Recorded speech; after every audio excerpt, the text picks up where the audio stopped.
Aujourd'hui, nous allons parler seconde main, le marché en plein essor du moment. Toutefois, avant ça, replongeons-nous quelques années en arrière.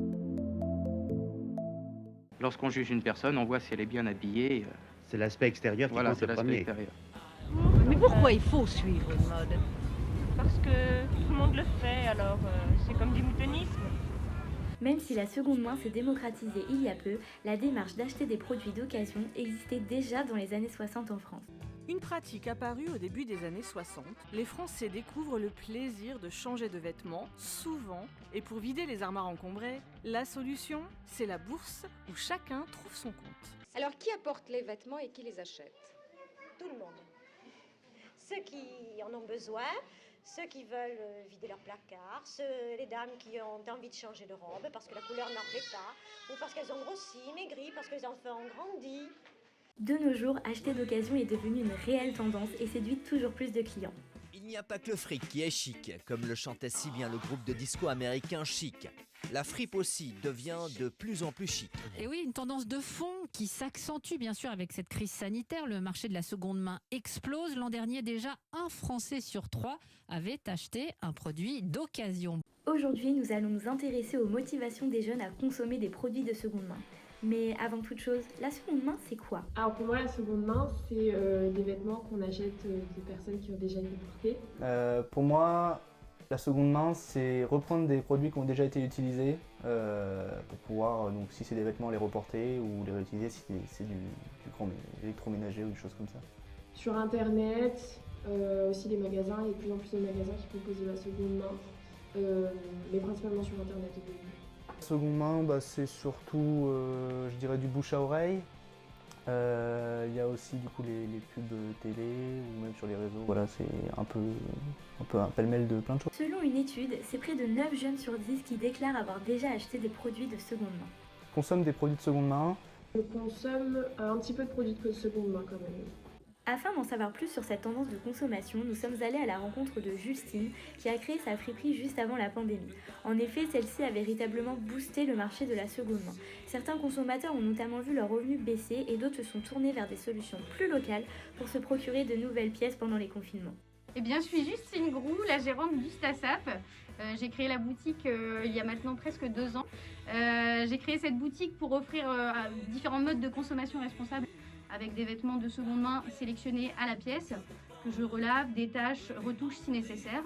Justine nous a expliqué que c'est suite à un voyage en Nouvelle-Zélande que l'envie d'ouvrir une friperie lui est parvenue. C'est par la présence de friperies locales qu'elle a pu renouveler sur place sa garde-robe, lui permettant ainsi de voyager avec peu, mais avec des pièces qui changeaient souvent. Et c'est quelque chose que j'ai eu envie de promouvoir en France, le côté accessible.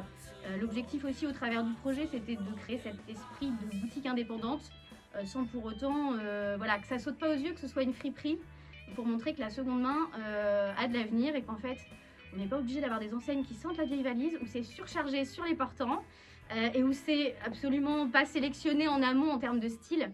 Nous sommes justement allés nous renseigner auprès de nos jeunes interviewés sur leur avis au sujet des friperies. Oui, mais j'aime pas. Je sais pas, je trouve ça bizarre. Mon envie d'aller dans les friperies vient du fait que j'ai envie de m'habiller de façon un peu différente des autres.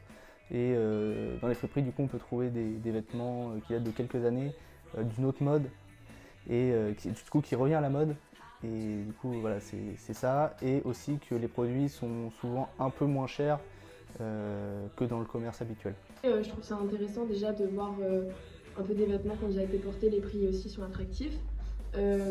Pour des pièces qui sont quand même onéreuses à la base, et puis des fois on peut trouver des pièces aussi qu'on trouve pas partout, qui sont dépassées mais qui sont toujours en bon état ou qu'on trouve en quantité limitée. Depuis quelques années, des marketplaces de seconde main sont apparus à l'image de Vinted, considéré comme le 6e site d'e-commerce le plus visité de France au 2e trimestre 2020.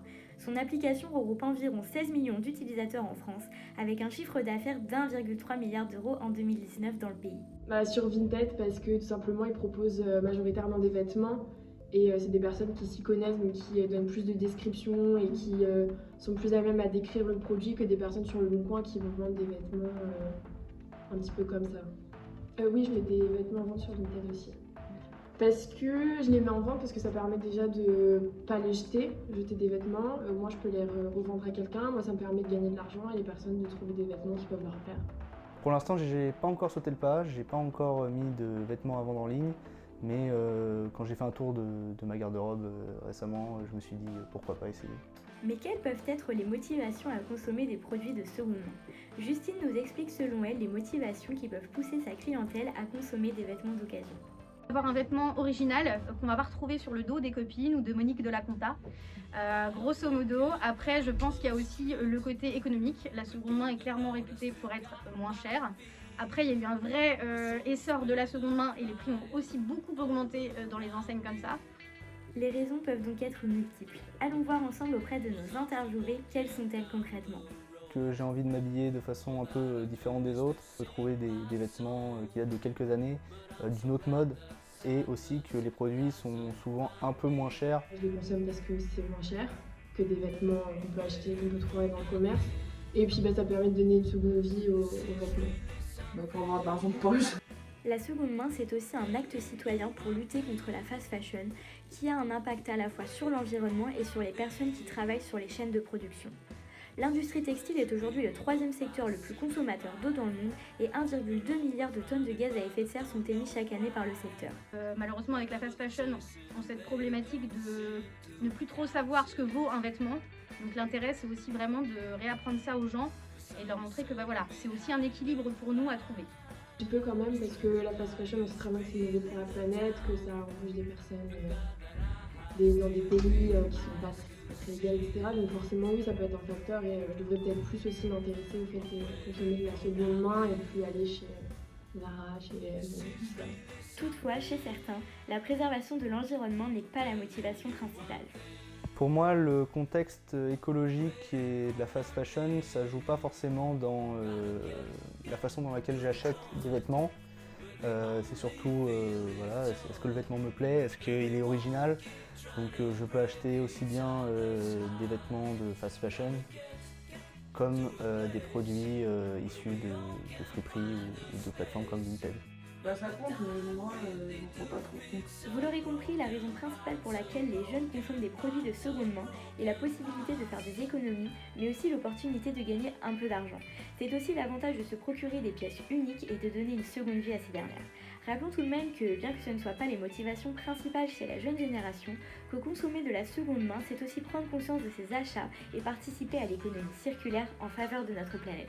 Je leur dirais que c'est important de pouvoir donner une seconde vie aux vêtements pour éviter justement d'aller acheter les mêmes, ça se trouve, pour plus cher dans les magasins juste parce qu'ils sont neufs, alors qu'au final, les gens ils les revendent neufs en général ou très peu portés. Donc ça peut être un bon moyen de faire des économies et en plus de ça d'éviter de consommer de la fast fashion. Si vous voulez acheter des vêtements qui sont différents de ce que tout le monde porte, parce que souvent en fast fashion on se retrouve à avoir plusieurs personnes les mêmes vêtements, c'est là qu'il faut aller, c'est en friperie, sur Vinted, trouver des pièces originales, un peu plus rares, un peu plus anciennes, choses que vous n'avez jamais vues, qui vous plaisent. Après moi, comme je vous disais, je ne suis pas forcément touché par le facteur environnemental, mais c'est quand même un bon point pour aider au niveau de l'écologie, à ce que ça aille mieux et voilà, faire un pas pour la planète. Eh ben, la seconde main, d'une, c'est l'avenir en ce qui concerne l'avenir de la planète, et de deux, c'est le bonheur de trouver des sapes qu'on ne retrouvera pas sur le dos des copines, ou en tout cas pas rapidement, pas facilement. Après c'est pareil, mon conseil numéro 1 pour consommer local. Acheter. Et n'oubliez pas, comme l'a dit le philosophe Théodore Wiesegrund Adorno, les musées préservent notre passé, le recyclage préserve notre avenir.